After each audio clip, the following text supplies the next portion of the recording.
Je connais personne qui est passé massivement à l'action, qui s'est remis en question, qui a été persévérant, qui a continué à se former en continu et qui n'a pas eu de résultat.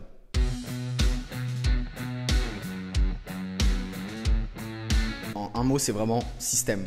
C'est-à-dire mettre en place des systèmes, des process qui sont répétables, qui sont optimisables aussi et qui sont scalables. Et je me suis dit, un jour, tu te rappelleras de ce moment-là, tu vois, peut-être avec des potes autour d'un verre ou quoi, et tu te diras, ça c'est ce que je veux plus vivre en fait.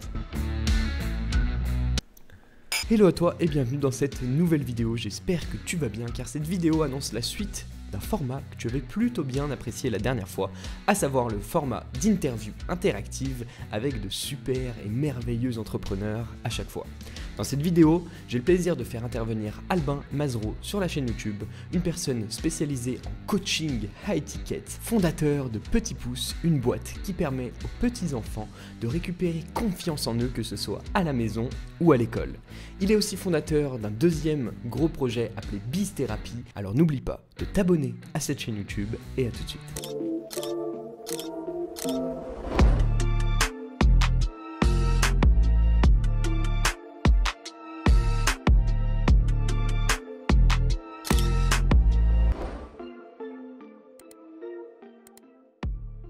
Écoute Albin, bienvenue sur cette chaîne YouTube. Aujourd'hui, on va échanger. Tu vas te présenter, tu vas nous expliquer un petit peu ton parcours, un parcours qui est passionnant.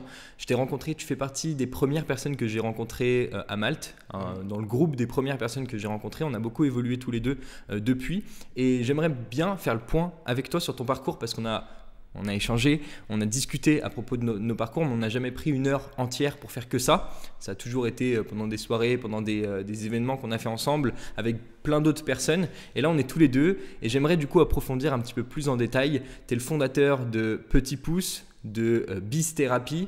On va revenir à tes débuts, aux galères qui sont potentiellement arrivées et à la suite, où tu en es aujourd'hui et ce que tu feras plus tard. Alors écoute, bienvenue sur cette chaîne. Albin, je te laisse te présenter. Merci Thomas pour ton invitation, j'adore ce que tu fais, donc c'est vraiment un plaisir de me retrouver sur cette chaîne YouTube que j'ai vu évoluer, parce que j'ai vu la naissance de cette chaîne YouTube, donc de l'avoir évolué c'est vraiment, vraiment cool. Bienvenue à tous ceux qui nous regardent également. Donc comme tu l'as dit, je m'appelle Albin, je suis entrepreneur en ligne, formateur, coach, maintenant investisseur et je suis le fondateur du coup de deux projets. Peut-être qu'on aura l'occasion d'aller un peu plus en profondeur sur ces deux projets qui s'appellent donc Petit Pouce et Biz Therapy, comme tu viens de le préciser. Et j'ai 23 ans aujourd'hui. Donc tu as 23 ans, 97, on a le même âge. C'est ça. Est-ce qu'on peut revenir un petit peu en arrière, d'où tu viens? Dans quel milieu tu as grandi et comment tu as évolué, comment tu es peut-être arrivé à entreprendre? Est-ce que tu as eu cet esprit depuis enfant ou c'est venu un petit peu par la suite? Ouais, alors moi j'ai vraiment eu de la chance parce que je suis tombé un petit peu dans la marmite de l'entrepreneuriat, du développement personnel assez tôt. C'est-à-dire qu'à l'école, peut-être comme toi, peut-être comme d'autres personnes qui nous écoutent, je me retrouvais pas forcément. Je trouvais pas forcément ma place.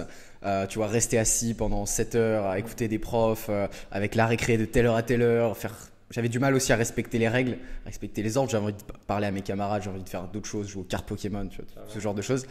Et du coup, en fait, au collège, puis ensuite au lycée, j'avais beaucoup de mal à aller en classe, à écouter, à être attentif. J'étais assez irrégulier aussi dans mes résultats scolaires. Et j'avais un gros manque de confiance en moi. Surtout par rapport aux autres personnes qui étaient dans ma classe, par rapport aux filles que je pouvais rencontrer. J'étais assez timide, j'avais manqué de confiance en moi. Et à 16 ans, donc en seconde, je passais vraiment ma vie sur les jeux vidéo. C'est-à-dire que je séchais des cours, je loupais des journées entières pour rester jouer aux jeux vidéo, à Call of Duty, pour ceux qui connaissent. Donc je faisais même de la compétition, donc j'étais vraiment à fond là-dedans. Et voilà, je pense que c'était un moyen aussi de m'échapper un petit peu de la routine, du quotidien, tu vois, retrouver des potes un petit peu numériques, on va dire. Et j'étais avec cette fille. Du coup, j'étais avec une copine depuis 1 an. Et en fait, je souffrais beaucoup dans cette relation, tu vois. Et ma mère, elle commençait un petit peu à le ressentir. Elle voyait que j'étais pas très bien dans ma peau, que je séchais les cours, que je passais mon temps sur les jeux vidéo. Et un jour, elle m'a donné un bouquin qui traînait là depuis pas mal de temps. Elle m'a dit bon bah voilà, t'es peut-être un peu jeune pour comprendre, mais je pense que ça va peut-être t'ouvrir des portes. Et c'était en fait les 4 accords Toltec. Ok. Est-ce que tu peux nous en dire plus sur ce bouquin? Ouais, carrément. Alors le livre a traîné pendant pas mal de temps sur ma sur ma commode, tu vois, quand t'es jeune, quand t'es ado et que ta mère te file un truc, en général tu le regardes pas tout de suite. Et puis à un moment donné, je sais pas, je m'ennuyais, je savais pas trop quoi faire, donc j'ai commencé à le feuilleter.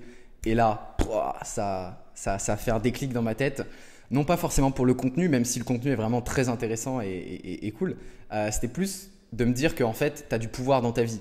Tu vois, tu as du pouvoir sur tes relations, sur ce que tu fais au quotidien, sur ta capacité à grandir, à évoluer, et que tout dépend finalement de tes perceptions qui elles-mêmes découlent de tes pensées.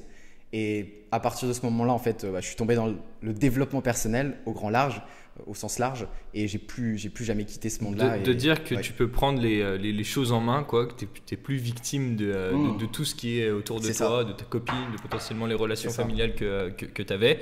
Et donc à partir de ce moment-là, il y a eu un déclic qui dit quoi? Faut que j'entreprenne, Voilà. faut que je me lance. Qui dit déjà, faut que je me bouge pour devenir la personne que je veux devenir.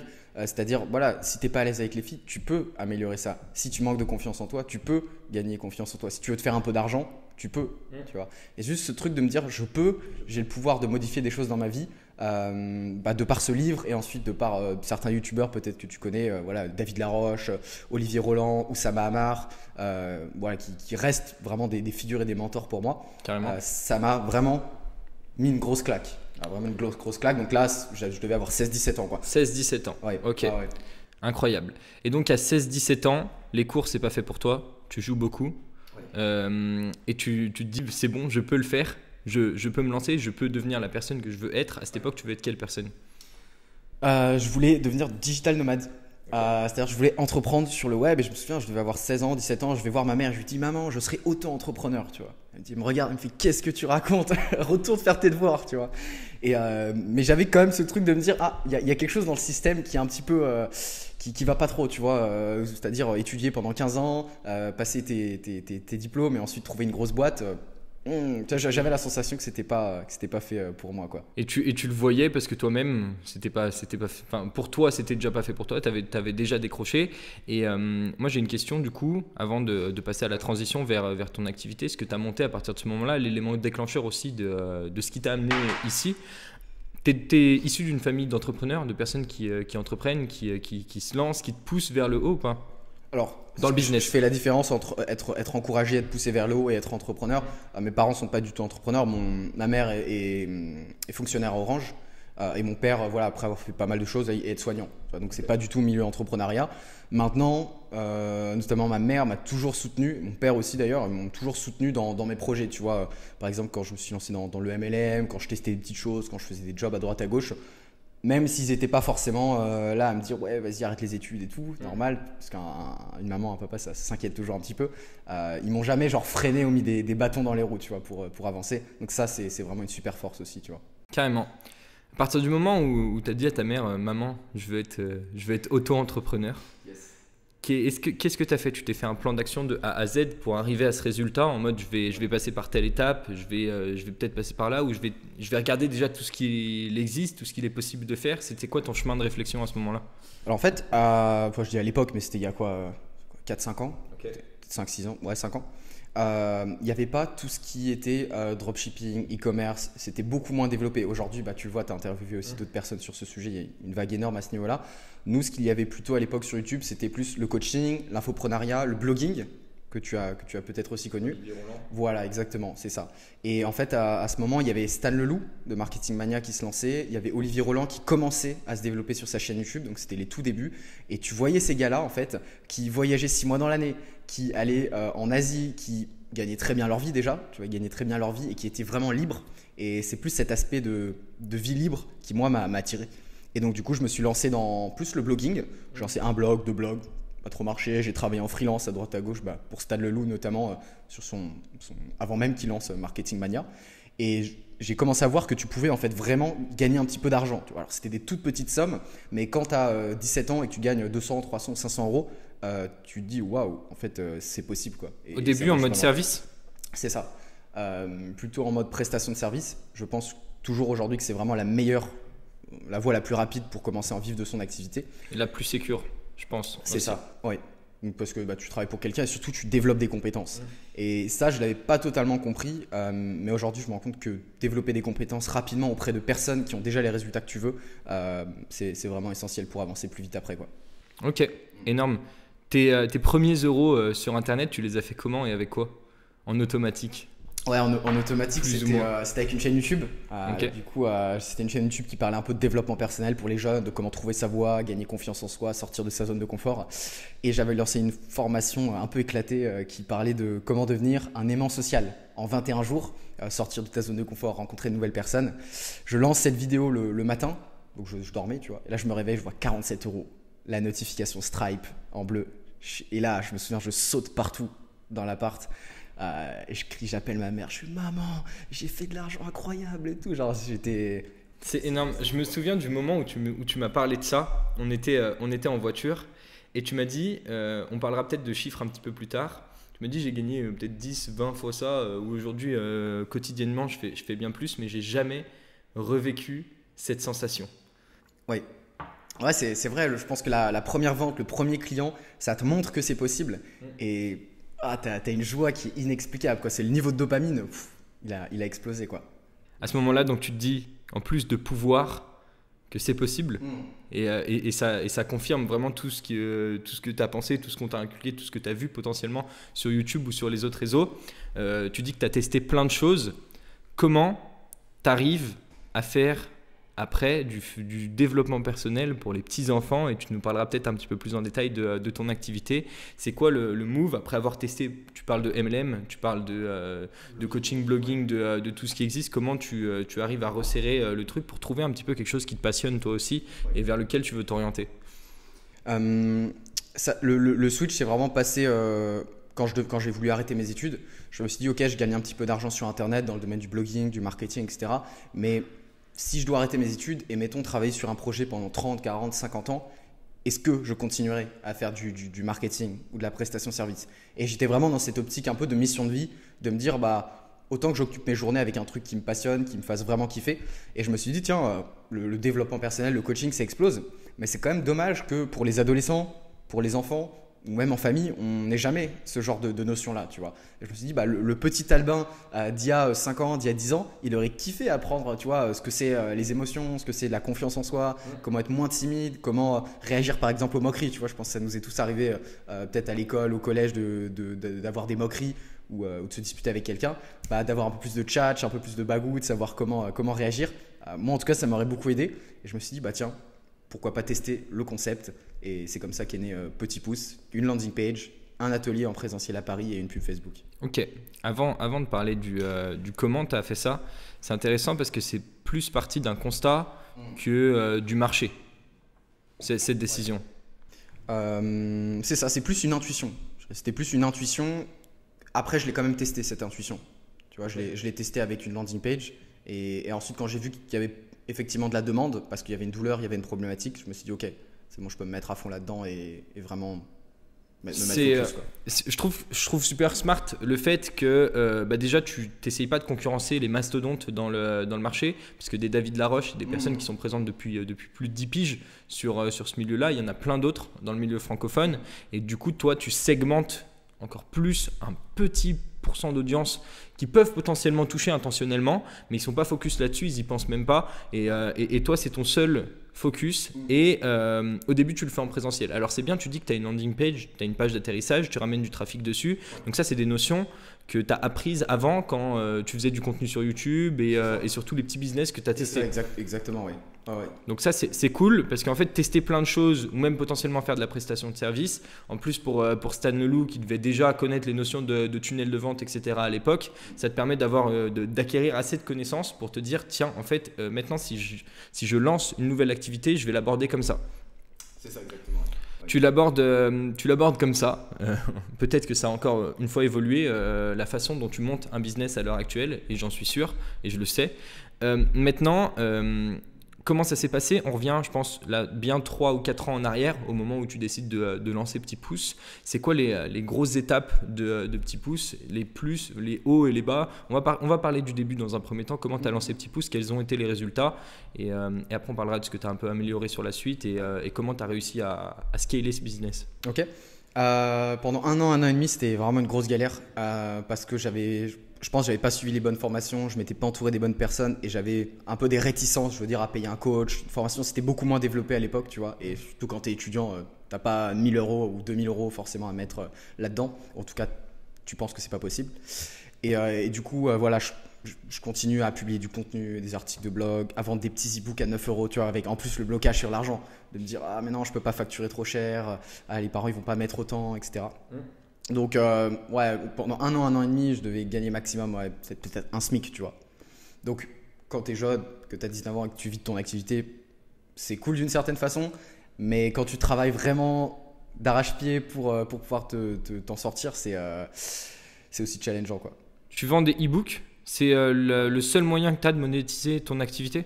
Bah, à l'époque, ouais, je sais pas, j'ai pas pensé forcément à d'autres choses, tu vois. Je vendais, soit il y avait des ateliers en présentiel, soit il y avait des petits e-books, mais j'ai pas forcément pensé dès le début en fait à vendre du coaching. C'est pas pourquoi. Je me sentais peut-être pas légitime aussi. J'avais, je pense, besoin de me former un peu plus, d'obtenir des certificats, etc. Mais ouais, j'avais des blocages, je pense, sur le prix, sur est-ce que je suis légitime, sur l'argent. C'est pour ça quand je vois des personnes se lancer aujourd'hui, j'arrive assez bien à identifier un petit peu ce qui les bloque, quoi. À l'époque, comment tu catches les gens? Comment tu arrives à signer des ateliers en présentiel ou à vendre des e-books? C'est une mini-newsletter en fait, que j'ai développée depuis le tout début. Il y avait une newsletter où les gens pouvaient laisser leur mail pour recevoir un livre blanc sur le blog. Et après, petit à petit, je transitionnais vers aussi de la pub payante, Google Ads, Facebook Ads, ce qui a permis de faire grossir cette liste email. Et je proposais de temps en temps à des personnes de venir découvrir un atelier offert. C'était un atelier découverte offert. Et ensuite, les gens venaient, les enfants étaient contents, ils kiffaient bien. Et puis ensuite, ils restaient, quoi. On va jongler directement aujourd'hui. C'est quoi Petit Pouce? Petit Pouce, c'est une équipe de 5 personnes. C'est plus de 500 familles accompagnées. C'est voilà, une académie avec plusieurs centaines de participants chaque semaine. Donc, il y a eu, il y a eu une grosse évolution sur les dernières années. Ouais. Ok. En termes de chiffres, ça représente quoi Petit Pouce? En termes de chiffre d'affaires? Ouais. Pour te donner une tranche, on est monté jusqu'à 70 000 et voilà, c'est entre 30 et 70 K. Chaque mois? Ouais. Ok. Alors maintenant qu'on voit un petit peu la finalité, alors en termes de chiffres évidemment on pourrait en parler pendant des heures de cette activité de Petit Pouce. On a vu le début, comment tu as commencé. Aujourd'hui tu vends du coaching, principalement du coaching de groupe sur Petit Pouce. Qu'est-ce qui s'est passé entre les deux? Quel a été le point qui a tout changé dans ce business? Je me souviens d'un moment, ça faisait peut-être un an que j'étais en train de galérer dans ma chambre d'étudiant, tu sais, à publier chaque jour des contenus sur le blog. Et j'avais vendu mon premier coaching, tu vois. C'était le premier coaching et j'avais vendu ça à 35 euros. Sauf que comme j'avais pas de salle, parce que j'étais dans ma chambre d'étudiant, enfin chez mes parents, et bah, du coup j'avais dû payer 5 euros un hôtel pour faire, tu sais, pour faire le coaching à la réception, tu vois, le truc éclaté. Et du coup, juste avant de me rendre à ce coaching-là, j'avais cette formation en PNL qui se terminait. Du coup, ça avait duré un petit peu plus tard. On était un peu en retard. Et du coup, je regarde ma montre, je fais mince, je suis hyper en retard. C'est à l'autre bout de Paris. Tu vois, les RER, je pouvais pas prendre les métros, c'était trop éloigné. Du coup, j'ai commencé à courir comme ça dans Paris avec la goutte de sueur qui tombe là, mon sac à dos avec mes notes. J'étais au bout de ma vie. Et dans ma tête, je me suis dit, tout ça pour 30 balles, tu vois. Et je me suis dit, un jour, tu te rappelleras de ce moment-là, tu vois, peut-être avec des potes autour d'un verre ou quoi, et tu te diras, ça, c'est ce que je veux plus vivre, en fait. Je pense qu'à ce moment-là, j'ai pris cette décision que ça, c'est plus ce que j'ai envie de vivre, c'est-à-dire être pressé, être stressé, être dans le rush permanent pour gagner au final très peu d'argent et pas être dans un certain confort, avoir une certaine liberté. Et à partir de là, je me suis dit, bon, ok, je vais arrêter de vendre mon temps, je vais arrêter de courir après les clients et je vais plutôt proposer un résultat, une transformation durable. Et ça a marqué un gros déclic dans l'aventure, quoi. Donc ça a été plus sur ça n'a pas été vraiment sur comment tu vas le faire, c'est plus le switch et donc dans l'application. Comment tu l'as fait du coup de se dire, parce que c'est une façon de penser qui est totalement différente, surtout dans l'application. C'est des outils que tu connais ou que tu maîtrises pas forcément. C'est un tunnel que tu as dû mettre en place qui est plus ou moins automatisé et qui a été optimisé au fur et à mesure par toi ou par d'autres personnes. Et comment tu passes du mec qui court dans le RER ou dans Paris pour 30 euros et pour faire une séance en présentiel à une personne qui touche des dizaines de milliers de personnes chaque semaine ou chaque mois et qui change potentiellement la vie de plusieurs enfants aujourd'hui. Ouais, bah en un mot, c'est vraiment système.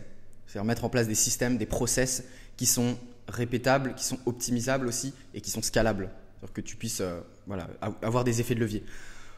En langue française, qu'est-ce que ça veut dire? Ça veut dire concrètement avoir des étapes qui soient claires dans ton processus pour capter une nouvelle audience, capter de nouveaux prospects et capter de nouveaux clients et transformer la vie de ses clients. Tu vois, c'est vraiment décomposer ça en fait en étapes très simples et mesurables évidemment. Et pour chaque étape, optimiser. Tu vois, chaque semaine, mesurer, optimiser et recommencer. Tu vois. Okay. Et nous, en tout cas, c'est passé par les tunnels de vente qui nous ont beaucoup aidés et évidemment la pub Facebook que tu connais bien. Ok. Donc, si on parle un petit peu plus de ton funnel en détail, tu fais de la pub Facebook, c'est comme ça que tu captes. Yes. Ensuite, tu ramènes vers le tunnel, c'est comme ça que tu qualifies. C'est ça. Donc, il y a de la pub Facebook avec du copywriting assez poussé. Il y a également une landing page. Là, tu peux optimiser évidemment la landing page. Ensuite, tu as une vidéo de présentation qui dure 15-20 minutes où on dit à la personne en gros, je comprends ce que tu vis, je comprends ce que tu traverses, je comprends où tu veux aller. Voilà quelques outils, quelques clés qui vont pouvoir t'aider. Et si tu veux aller plus loin, si tu veux creuser ça, je te propose de réserver un call avec nous, un appel diagnostic, une séance découverte avec l'équipe. Et ensuite, tu mesures évidemment et tu travailles énormément la partie closing. C'est-à-dire concrètement les coachs de ton équipe, comment tu fais pour closer au mieux et accompagner au mieux les personnes, les amener vraiment à prendre la décision ferme de changer quelque chose dans leur vie et de rejoindre évidemment le programme.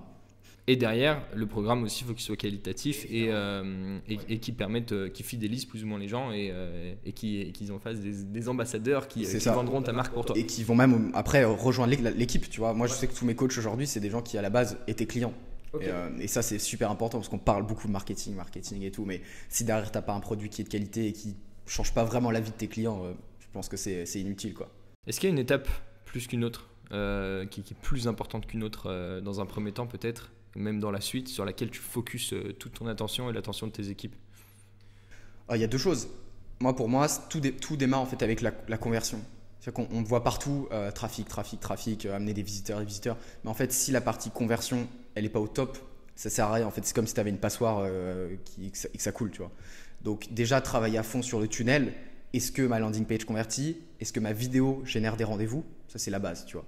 Et une fois que tu as ça, tu passes évidemment à la partie closing. Et nous, on l'a vu, on a fait x2 sur nos chiffres, simplement en mettant de l'énergie sur l'équipe. C'est-à-dire chaque semaine, prendre des calls, enregistrer des appels, les écouter, coacher l'équipe, les motiver aussi. Et on avait un gros résultat simplement en mettant de l'énergie, en prenant du temps chaque semaine là-dessus, sur la partie closing et la partie vente en fait. Ok.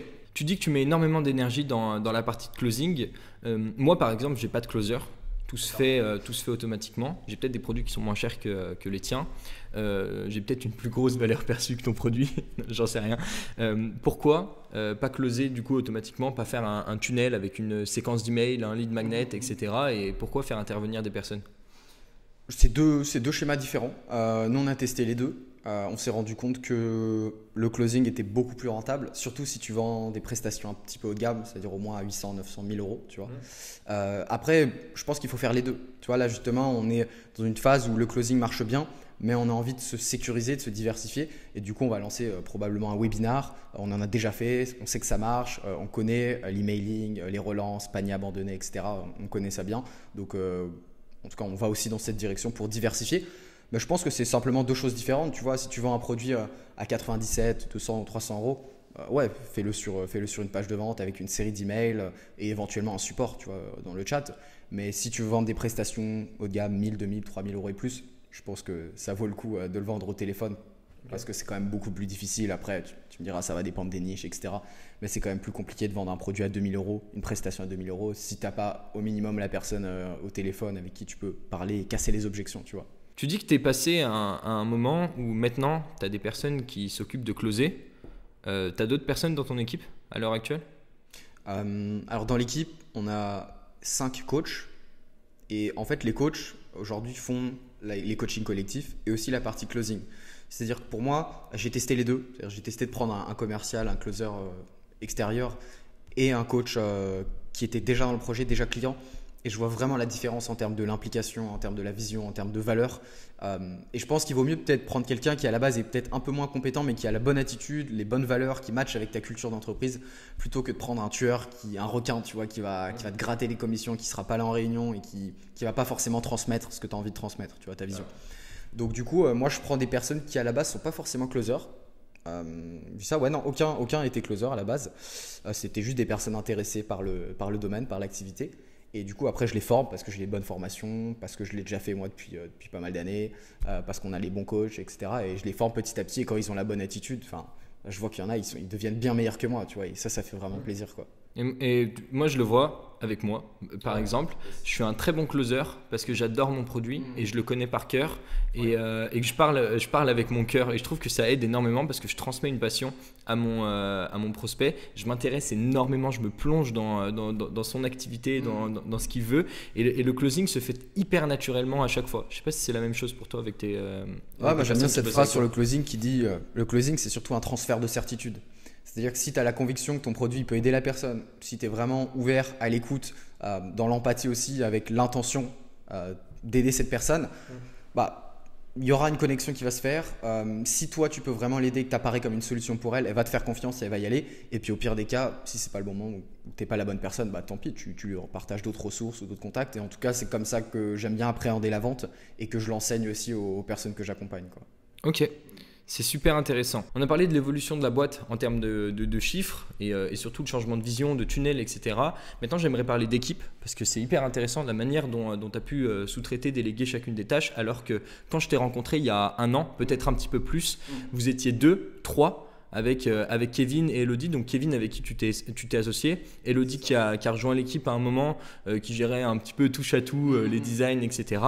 Et toi qui as même commencé tout seul. Donc j'aimerais bien savoir déjà à quel moment tu t'es dit j'ai besoin de quelqu'un en plus pour moi c'était dans un but vraiment de grossir ou travailler moins ou les deux? C'était pour croître aussi. C'est-à-dire que le moment où tu recrutes, c'est le moment où tu es un peu sous l'eau, quoi. C'est-à-dire tu as trop de demandes, trop de trucs à gérer, tu n'en peux plus. Et le premier recrutement, je pense, qui est cool, c'est de prendre un bras droit ou un assistant, directeur assistant, qui va s'occuper un petit peu de te décharger de tout, d'un maximum de choses pour que tu puisses te concentrer sur l'essentiel. Donc bon, avec Kevin, ça s'est fait un petit peu par hasard. Il m'avait contacté pour une interview. Il avait un blog sur l'apprentissage. Donc je trouvais que ça matchait bien. Je lui ai proposé de faire un essai. C'est-à-dire qu'à la base, il n'y a pas vraiment d'engagement. Tu vois, c'est vraiment un engagement qui est reconduit. Et je lui ai dit, écoute, si t'es chaud, si t'es partant, on peut faire un test, lancer ce projet, voir ce que ça donne. J'ai besoin d'aide pour le closing, pour les coachs, si t'es partant. On a fait ça, c'est super bien passé. Et puis ensuite, ça a évolué, etc. Et il est toujours là dans l'aventure. Et ensuite, pour le reste de l'équipe, c'est en fait quand tu en ressens le besoin. C'est-à-dire quand tu es vraiment à fond, que ton chiffre d'affaires décolle et que tu sens que tu ne peux pas prendre toute la demande, là, c'est bien pour recruter. Par exemple, avec Kevin, au début, le premier business model, c'était proposer juste du coaching individuel. C'est-à-dire qu'il n'y avait pas d'académie, de module et tout ça. Je pense qu'il faut faire les choses dans l'ordre. Du coup, on a commencé par ça. Et à un moment donné, on passait nos semaines à faire du coaching individuel avec des enfants et des jeunes. Et du coup, on s'est dit, ce serait cool de transitionner vers un modèle qui est plus scalable. Et du coup, pour ça, on a besoin de recruter une ou deux personnes. Et ensuite, il y a eu Elodie. Et ensuite, il y a eu d'autres coachs qui nous ont rejoints. Et quand je vois que les coachs, par exemple, ils sont à 100% au niveau des rendez-vous, ils passent leur vie à ça, ils n'en peuvent plus, là, j'envisage un recrutement, quoi. Ok. Est-ce que tu fais des process? Bien sûr. Ah ouais, mais ça a tout changé, les process. Je sais qu'avant, le recrutement, je l'envisageais un petit peu comme j'ai une épine dans le pied, je vais trouver quelqu'un pour lui refiler l'épine et il se débrouille, tu vois. Et en fait, j'ai totalement changé d'état d'esprit là-dessus. C'est-à-dire que dès que je recrute quelqu'un, enfin en tout cas quand il a passé le process, quand il a passé l'essai, quand il s'est formé, etc., et que je lui dis ok, bienvenue dans l'aventure, en fait c'est ma responsabilité aujourd'hui de l'amener à avoir les résultats que j'attends. Et il y a un an, justement, quand je t'ai rencontré, il y avait le confinement qui a démarré, c'était en pleine explosion, en pleine croissance. Eh bien, j'étais en mode, tiens, viens faire du closing, voilà le script, débrouille-toi avec le script de vente, je vais t'envoyer des appels, c'est parti, tu vois. Et j'avais trop d'attentes sur l'équipe, en mode je pensais qu'ils devaient tout apprendre, tout gérer tout seul. Mais maintenant, je me rends compte que c'est hyper important de faire un suivi, de prendre du temps à la fois avec l'équipe et aussi avec la personne, de vérifier qu'elle maîtrise bien les différents process, s'entraîner, faire des jeux de rôle, des mises en situation. S'il y a quelque chose qui ne va pas, je le note sur un document pour avoir vraiment des process qui soient clairs et petit à petit déléguer au mieux. Et notamment, cette transition, je l'ai fait avec Petit Pouce, où aujourd'hui c'est Marine qui est à 100% responsable du projet. Et moi, ça me permet d'investir et de développer d'autres entreprises, quoi. On va en parler juste après. Mais moi, ce que je trouve fascinant, c'est que je t'ai rencontré à un moment où tu avais la tête dans le guidon, où vraiment tu t'as fait comme un dingue. Et Maintenant, on est à un stade de ton business où limite petit pouce, tu touches presque plus et tu es juste là limite pour accompagner, continuer à former les équipes de closing parce qu'elles bossent aussi sur ton second projet. Et maintenant, il y a une personne qui est à la tête de la boîte et qui, tu m'as sorti ça la dernière fois, je trouvais ça hyper intéressant, qui représente mieux les valeurs de la boîte que toi et elle a une meilleure place à la tête de cette boîte que toi-même. À quel moment c'est quand même une fierté à mettre de côté de dire que c'est ton bébé que tu accompagnes depuis plusieurs années, que tu as monté quasiment au sommet et là tu le lâches à quelqu'un, ça fait quoi? Ouais, alors c'est une décision à prendre. C'est pas forcément facile. Après, il faut savoir ce que tu veux. Tu vois, il y en a qui aiment bien être en avant, dans la lumière, etc. Et je pense qu'il y a quelques années, c'était aussi ce que j'adorais. Tu vois, je me dis ouais, c'est moi qui vais faire les vidéos, c'est moi qui serai en avant, c'est moi qui ferai les interviews, tout ça. Et finalement, avec le temps, je me dis, en fait, il vaut mieux être l'homme de l'ombre, tu vois, celui qui tire un petit peu les ficelles, qui aide les gens qui aide les bonnes personnes à se mettre dans la lumière, et ça te permet de libérer plus de temps. À un moment donné, tu peux pas tout faire, tu vois, tu peux pas faire les coachings, tu peux pas faire les vidéos, tu peux pas faire les emails, tu peux pas faire le closing, tout ça en même temps, que ce soit que toi, ton image tout le temps. Donc, soit tu trouves des gens qui peuvent le faire. Soit tu te dis, bon, j'atteins une limite en termes de croissance et du coup, j'accepte cette limite.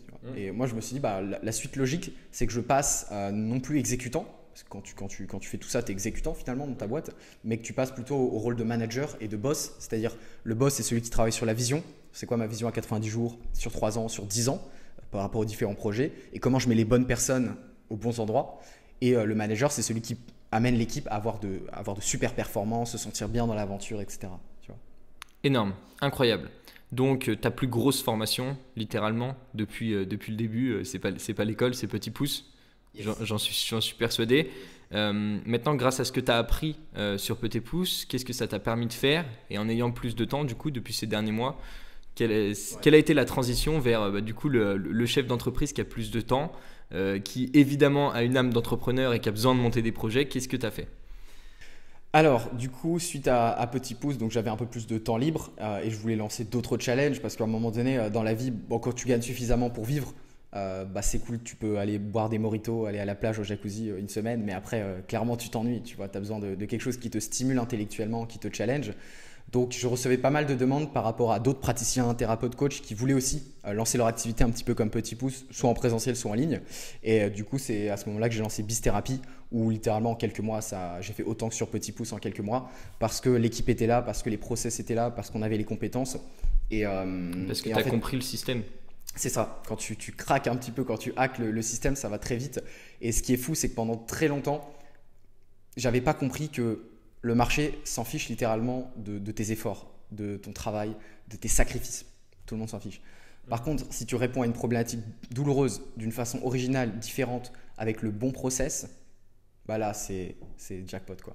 Carrément, c'est super intéressant. Donc là, maintenant, tu as réussi à dupliquer le modèle Petit Pouce que tu as affiné pendant des années jusqu'à avoir un système qui fonctionne super bien vers, au final, une autre cible, une autre promesse, mais tu t'en fous parce que toi, la structure, tu l'as conservée et c'est une structure qui fonctionne. C'est ça, c'est toujours la même structure, c'est les mêmes étapes, les mêmes process. D'ailleurs, dans l'équipe de Petit Pouce, il y en a qui nous ont rejoints sur Bizthérapie parce qu'ils kiffaient bien le projet et qu'ils avaient envie de faire aussi autre chose. Et du coup, maintenant, l'idée, c'est de répliquer ça, de scaler ça, de structurer, de continuer à recruter et continuer surtout à délivrer de super résultats pour les clients, parce que je pense que c'est ça aussi un gros pilier de la réussite de ton projet, que ce soit en coaching ou en formation, quoi. Pourquoi tu fais pas de dropshipping? Dans une autre vie peut-être. Non, en vrai, quand je me suis lancé, c'était pas aussi connu. Mais je trouve que le concept est vraiment top parce que ça te permet de te former super vite. Et surtout, ça te permet en fait de pas avoir besoin de développer forcément une audience, de te mettre en avant, etc. À l'époque, j'en ai pas entendu parler.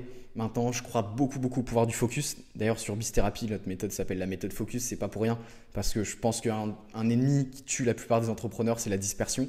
C'est-à-dire trop d'actions, trop de trucs différents, avec des flyers, de la pub Facebook, du Google Ads, des tunnels de vente, des webinars, du closing. Il y en a, tu peux passer ta vie à tester des choses. Tu vois. C'est ça. Carrément. Et du coup, je me dis, maintenant je maîtrise un truc, autant poncer ces compétences à fond. Et aujourd'hui, Mon optique, c'est vraiment de trouver d'autres projets qui me passionnent, qui me fassent kiffer, pas forcément pour me mettre en avant, mais pour trouver des gens talentueux qui ont un potentiel, et puis investir en eux, leur partager les process, les aider à recruter, et puis scaler leur activité, tu vois. À titre d'exemple, donc du coup, tu peux comparer la promesse de Petit Pouce vers la promesse de Bizthérapie pour montrer qu'au final, un même système peut avoir deux axes complètement différents. Sur Petit Pouce, du coup, la promesse, c'est une famille épanouie en moins de 6 mois en utilisant la méthode Coopère, qui consiste à faire participer les enfants et les parents. Et ça, c'est notre mécanisme unique de transformation. Tu vois, quand tu fais du marketing ou du copywriting, c'est bien d'avoir un mécanisme unique, quelque chose qui te différencie du reste. Et puis sur Bizthérapie, c'est vivre de ton activité, donc faire au moins 2 000 € par mois en moins de 6 mois, en utilisant la méthode Focus, c'est-à-dire en arrêtant de te disperser, en faisant du marketing qui est aligné avec tes valeurs, ta vision, sans te tuer à la tâche, quoi. Sur une audience de thérapeutes. Thérapeute praticien, oui, exactement. Okay. Ouais. C'est quoi le futur de Albin Mazereau? Je sais pas, je pense que là je suis un petit peu dans une phase de transition. D'un côté, j'ai envie de continuer à faire grossir ces projets, en amener d'autres et tout. Mais après, il y a toujours des moments où tu te dis, en fait, à quoi bon? J'ai largement de quoi vivre. Pourquoi ne pas juste profiter? Et c'est sûrement ce que je vais faire à un moment donné, tu vois, peut-être aller faire un road trip, un voyage. Une nouvelle aventure, je sais pas, peut-être cultiver des bananes, des pommes de terre. Il faut un truc qui te stimule, tu l'as dit, au bout d'une semaine, tu vas t'ennuyer. Ouais, c'est ça. Donc après, je pense pour garder ce feu sacré, cette énergie, au-delà de l'argent, parce qu'à un moment donné, c'est cool, l'argent c'est un petit peu comme un score. Tu vois, on parlait des jeux vidéo au début de cette interview. Je pense qu'il y a pas mal de personnes aussi qui nous écoutent qui étaient des anciens gamers et j'en connais parmi ton audience. Et du coup, l'argent c'est un peu comme un score, comme un jeu. Et du coup, l'idée, c'est pas forcément de se battre pour accumuler plus et pour t'acheter des fringues ou des voitures hautes. C'est pas forcément ce qui m'attire le plus en ce moment. C'est plus pour le challenge. Te dire, si j'arrive à 50, à 100, à 200, à 300K, c'est juste une fierté personnelle, un peu comme quand tu valides un jeu, quoi.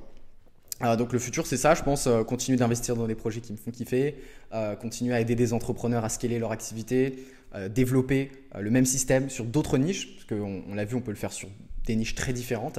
Et puis, peut-être dans 5 ans, avoir une vraie boîte qui emploie des dizaines de personnes avec différents projets. Et voilà, je sais pas trop, il faut que j'y réfléchisse encore. Est-ce que tu as un conseil à donner à une personne qui nous écoute, qui a peut-être pas forcément envie de faire du drop, de faire du e-commerce, qui aimerait se lancer, vers quoi s'orienter, quelles sont les choses à prioriser et les choses sur lesquelles focus justement? Ouais, je pense qu'il faut focus en fait sur générer des ventes. C'est-à-dire qu'il y a plein de vanity metrics. Tu vois des gens se lancer sur YouTube, tu vois des gens se lancer sur le blogging, etc.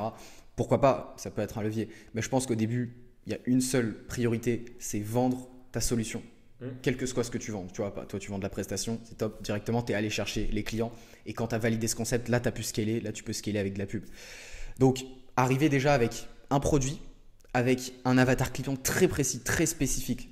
Plus tu es vague, moi je le vois tout le temps, des gens qui se lancent, ils sont hyper vagues, pas précis du tout. Donc vraiment être spécifique, identifier une douleur urgente, importante, tu vois, un pain point très douloureux. Identifier où est-ce qu'elle est cette personne actuellement, c'est-à-dire qu'est-ce qu'elle vit, c'est quoi ses peurs, c'est quoi ses problématiques, c'est quoi ses douleurs. Donc ça c'est le point A, l'état initial. Ensuite le point B, c'est-à-dire c'est quoi son état, l'état désiré, c'est quoi ses objectifs, ses rêves, qu'est-ce qui est vraiment important pour elle. Et tout simplement te positionner comme un véhicule, comme un pont qui va aider la personne à passer du point A au point B avec ta méthode, ton accompagnement, ta prestation, etc.